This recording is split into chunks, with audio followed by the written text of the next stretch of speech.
guys, welcome to my channel. My name is ReadingBear and I hope you are ready for some more stories. And today, we'll take a look at some new entitled people content. If you enjoyed my content, please don't forget to subscribe to my channel and post some. The first one is titled, Karen repeatedly drove over my lawn.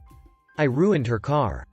The gist: I had been dealing with this woman for a long time and never exactly catching her in the act before. With where my house is located, I can tell that someone had been using it as a shortcut to get to the main road faster. I find it especially stupid since it would only have been saving her a couple of minutes at most.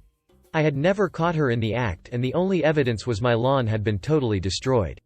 Getting your lawn run over once, or maybe even twice, might not cause such an impact. Eventually though, the grass dies and starts to get ripped out, flowers are uprooted, and the whole lawn looks horrible. I was glad when I changed my schedule and got to start working from home. I made it my mission to find whoever was destroying my grass and tell them off for it. It didn't take long because only a couple days later I was taking a break outside while an SUV came barreling right over my yard. I had to jump up and run in order to get this woman's attention. Knowing what I knew afterwards, I am actually still shocked that she stopped at all. Woman. What? I am busy. She sounded like I was the one inconveniencing her, and the minute I saw her haircut and large sunglasses, I knew that this wasn't going to be easy. Me. You are driving over my grass. Woman. And? Me. You are destroying it and I have had to reseed 3 times already. She didn't answer me and instead rolled up the windows and drove off. I knew she was a Karen, but something in me wanted to think that she got the message. She was caught doing something. And now she would stop and take the road like a normal person. The haircut didn't lie to me though, and 2 days later I caught her going over my yard again. She stopped, which again amazes me because she seems the type to ignore and keep going or even run someone over if they are in her way. Woman. Oh. My God. What now? Me. You can't use my yard as a road. You are destroying it. Woman. It looks like a piece of shit anyway.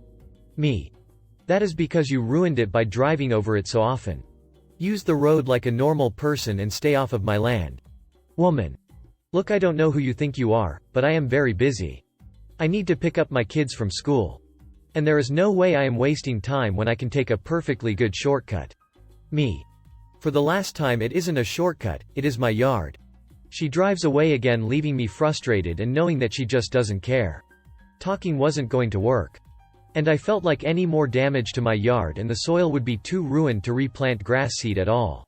I was totally fed up at this point. And I spoke to my husband about what we could do to keep Karen off of our yard. Ideas like calling the police and taking a picture or video of her doing it in the act. Those things worked slowly though, and I needed her to stay off of my lawn now. Really though, I know I have been making it seem like this is all over some grass, but it is much bigger than that. Since this thing started, I have stopped my kids from playing in the front yard because I can't predict when she is going to show up and don't want them getting hurt. The backyard is much smaller, and it really isn't fair to them since they didn't do anything wrong. We finally figured out the solution to Karen, and it came in the form of a giant boulder. We placed it in our yard in such a way that there was no way she could go around it and instead would have to give up and take the road. I will admit that I didn't like the idea of a boulder in my yard because it looked so out of place, but actually it ended up working perfectly. Sometimes function needs to go over how pretty it will be. Back to Karen. I thought that I wasn't going to hear anything else from her.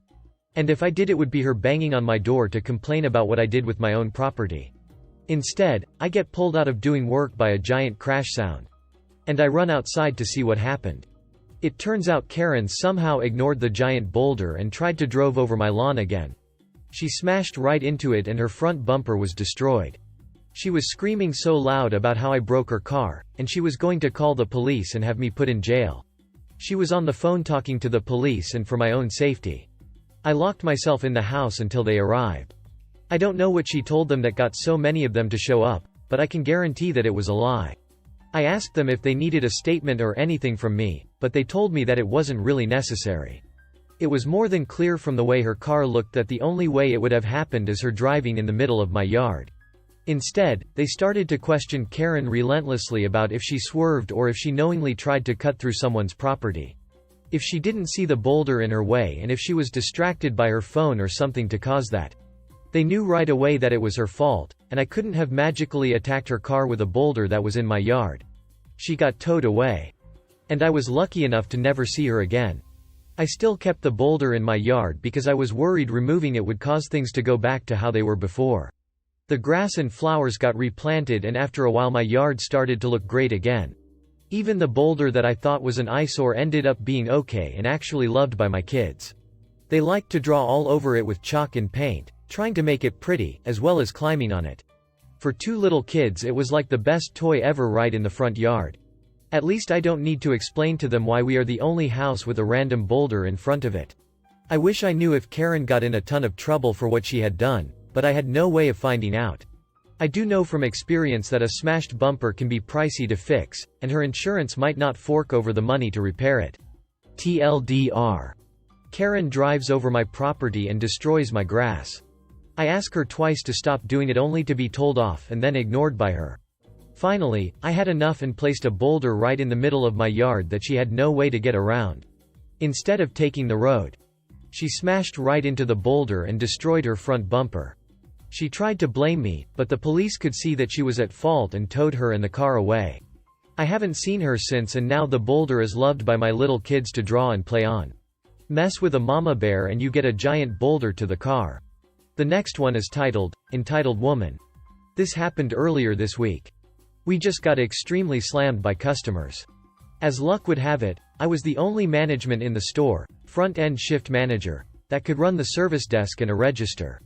Our store manager had a family emergency and had to leave early, assistant store manager was off that day, my front-end manager had a doctor appointment, and the assistant manager was off.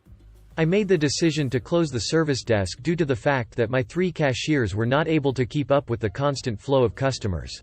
I pulled the one bagger that is cross-trained to a register.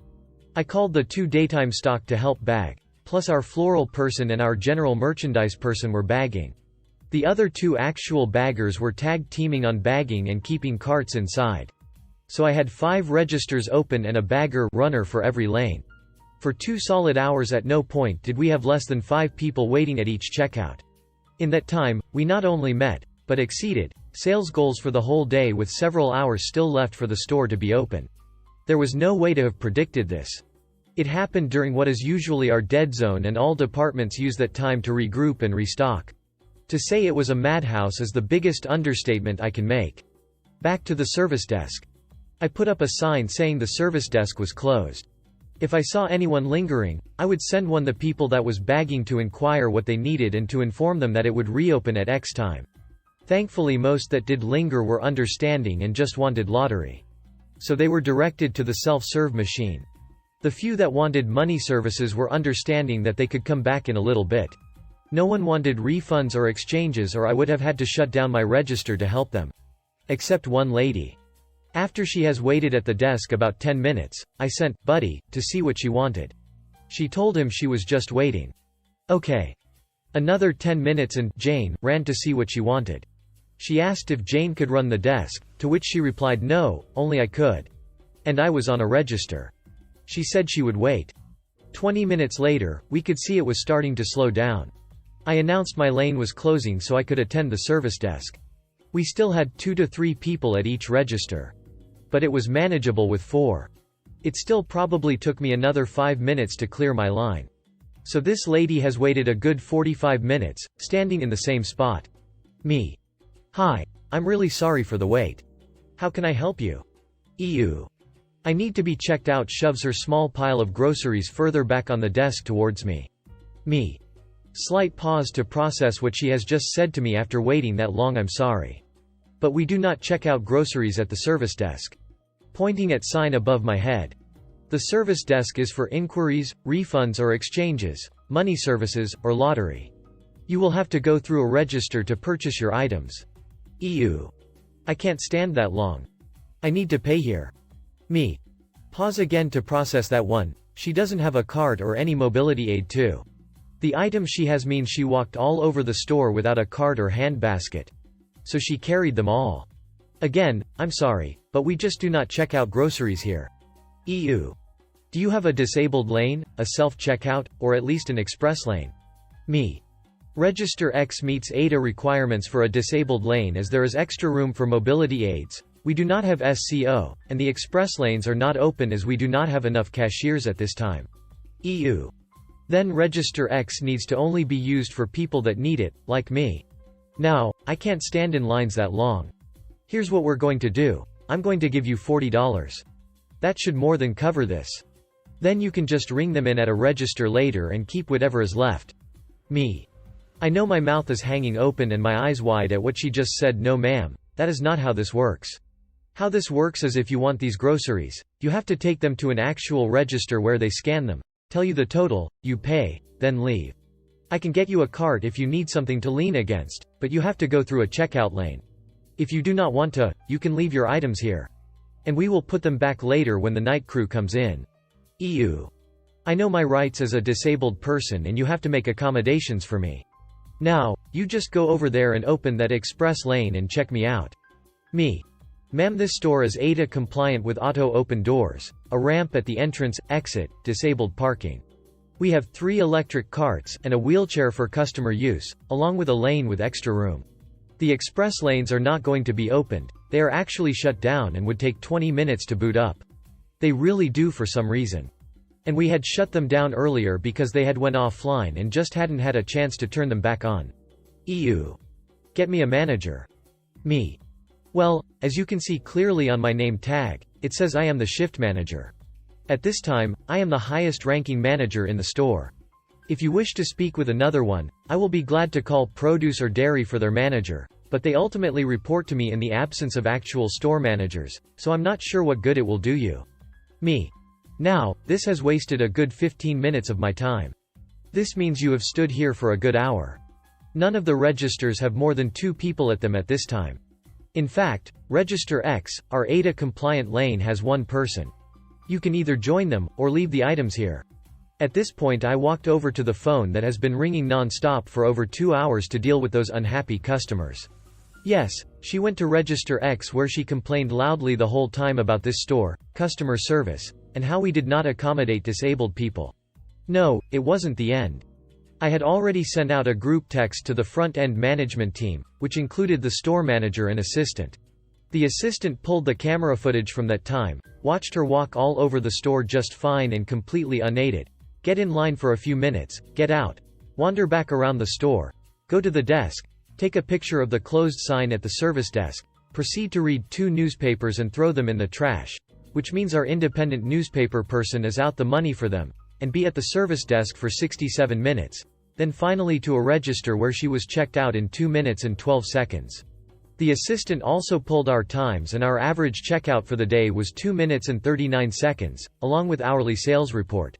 She was prepared if corporate customer service called.